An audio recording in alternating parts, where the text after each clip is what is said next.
So, what I'm going to allow myself to do is basically shave down the fat cap. It's not a very big one, but I'm going to shave it down to the point that the sartorius becomes visible underneath it. There it is. Okay? So some of it is here. That's the fishtail. The rest of it runs up this way. And so, I'm going to gently, because this is a very weak connection, and my hook is not very aggressively well seated, I'm just going to open this up from the side.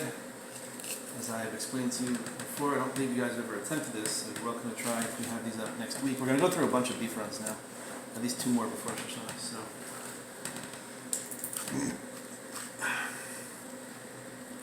this is basically this is protecting the artery, and even though my knife is very, very sharp, I can do this delicately without absolutely destroying the muscle.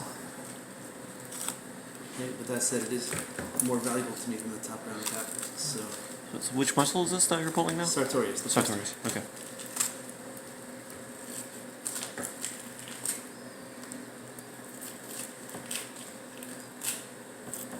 Okay. So, and that's what you need to do in order not to mutilate the tenderloin that sits on it. Sartorius is off. When the meat is warm, the fat separates very easily. It doesn't even require very much in the way of a sharp knife. And that's the only concern I have. Whatever could potentially be considered Shuman Hagid would be on the interior facing side of this muscle. Okay? That was subcutaneous fat, but excessive. So the muscle itself has very fine fibers to it, pretty lean, so it's not really good for much beyond pan frying or sous vide, but it's tasty. It cooks fast. It'll also dry out fast, so once you're attentive to it. The French method for preparing this, heating up a cast iron skillet with a stick of butter, and then when the butter melts, turning it off, putting this in, turning it over once, and serving it hot. That's the old school method. That's also for Germans. Right. Yeah. Yucca or Busser. They're offended by it, yeah. Yeah, because you didn't have a beer first. Yeah, you can read the Poskim, you see how beer was like a very central thing back in the day. Still is. It really was the beverage of choice. Right, it hasn't really changed. Hmm? Hasn't really changed. In Germany, they're much more interested in the science of, whatever potential health benefits it has over the actual calorie intake and alcohol and that. But, a little alcohol goes a long way. There's antioxidants. Yes. It might kill my liver, but at least I'm getting antioxidants. It'll kill your liver, but it'll save your heart. It was a major source of protein for them back. Yeah, it's pretty caloric stuff too. Yeah. So it's a meal in a bottle. The gluten. I mean, back when like peasants would have been killed for hunting anything on their noble lord's land. Game was always Yeah. reserved for the nobility.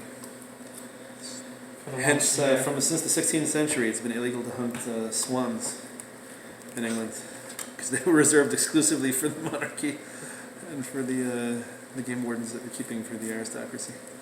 All right, so this is already subcutaneous and therefore mutar, of no interest or concern to us. Over here, though, it dips under the belly, and although this is a contiguous, non-offensive fat cap, at that point, it already becomes a little bit more of a concern. So you'll see this is very easy, especially when it's fresh. Very easy to remove, and again, of very little value anyway, so no great loss. Sartorius is not a valuable cut. The French like it. It does need to be aged, Okay. and it doesn't age very well, so Right. you can't really get, if you leave this on the carcass, you could probably get 30 plus days out of it, but once you remove it, wet aging, for whatever reason, it's exposed to part of the abdomen, maybe it's got a little bit more of an aggressive bacterial profile. Got it. We never got 2 weeks out of it without issues, so And your customers buy it? Like people? No. we Okay. haven't monetized it to the point yet, but we're usually much more in a rush to get out the much more valuable meat, and Okay. these things don't keep well, so whatever, it's there, he'll have it. He put in for the whole quarter, so he gets all these things, and what he does with them is up to him.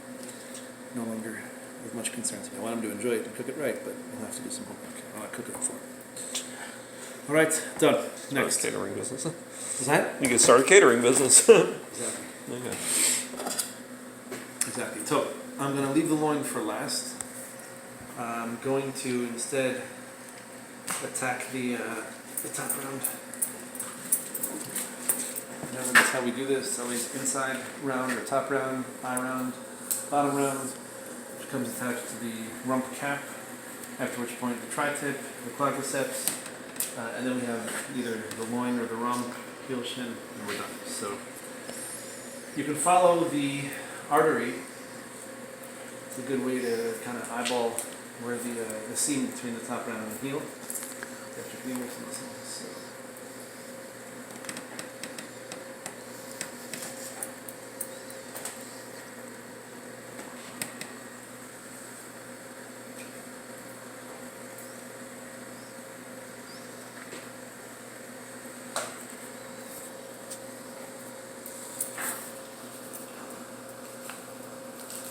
And that's the end of the top round cap.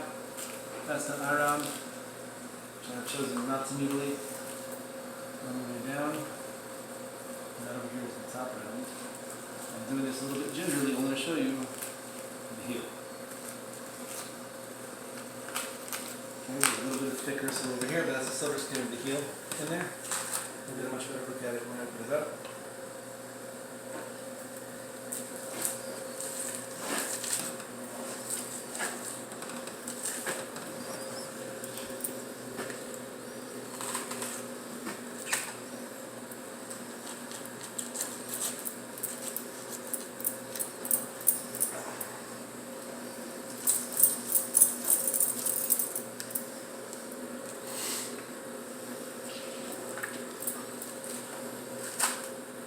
Okay, so that's the eye of the round. Semicondinosis.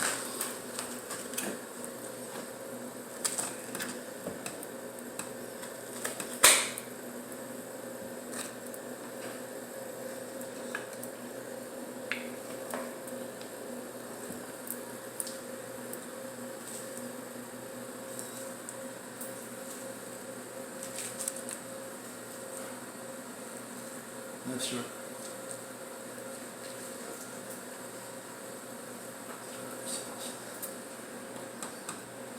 So normally I would advise carving down this way. Just wanted to show you the inside what's going on over here. But I can also show you it's possible to remove the top round with the tip of your knife if you do it right.